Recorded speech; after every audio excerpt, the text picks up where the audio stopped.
By 2006, the Ford Racing series wasn't in a good place, with all of the games receiving mostly negative reviews. The main issue that I had with the second and third game was that the dirt tracks and physics weren't that good. I also thought that the car lists in both games were way too short and didn't include that many classic and iconic cars from Ford's 100-year history or cars from Ford's subsidiaries. Ford Racing 3 had another issue where you couldn't see all of the rear of the bigger cars in the game.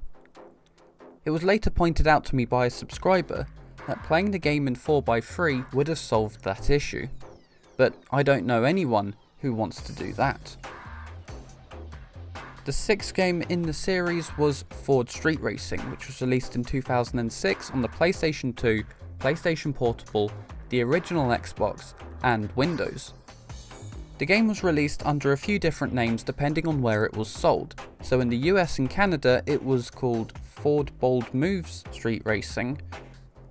In Australia and New Zealand it was called Ford Street Racing XR Edition, and in the EU it was called Ford Street Racing LA Duel, except in the UK where it was just called Ford Street Racing.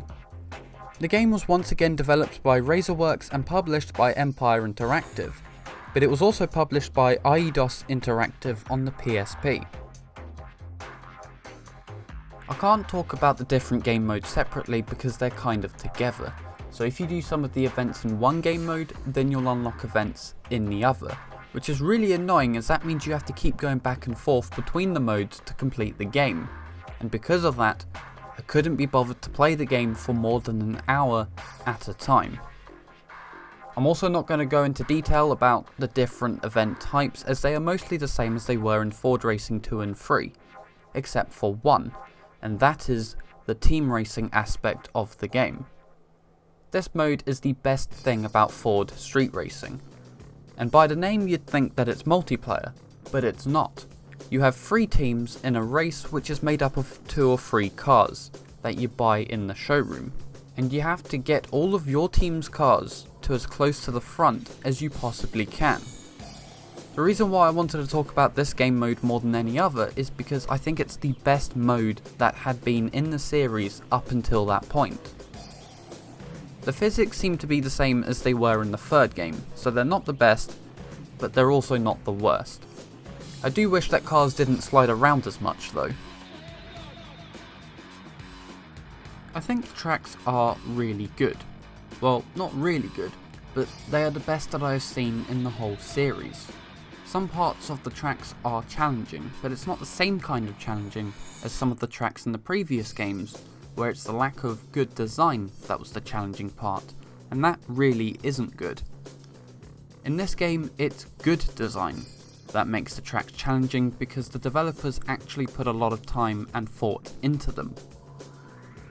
They don't seem to be an afterthought like the tracks in the first 3 games, and I think the reason for that is because most of them are in the same environment, which is LA. Ford Street Racing has 18 cars, but that's on the console versions. The PSP version of the game has between 24 and 27 cars depending on what region it was sold in. The Australian version of the game had a few Australian Fords which the other versions didn't have.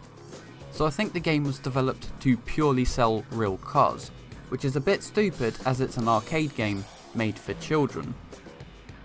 The North American and EU versions had another 6 cars. I don't understand why the PSP version has more cars.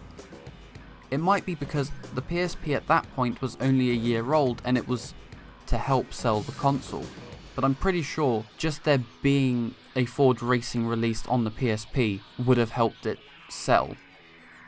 Actually, not really, as it wasn't a AAA title. I have more issues with the car list.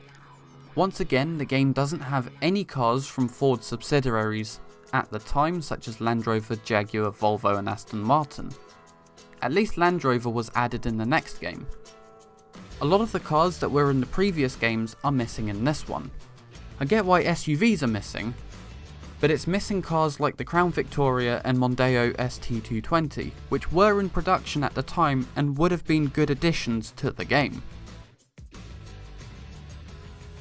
Overall, I'm going to give Ford Street Racing a 6 out of 10. I like the improved tracks, the fact that you have to buy cars, and the team racing mode, but that is it.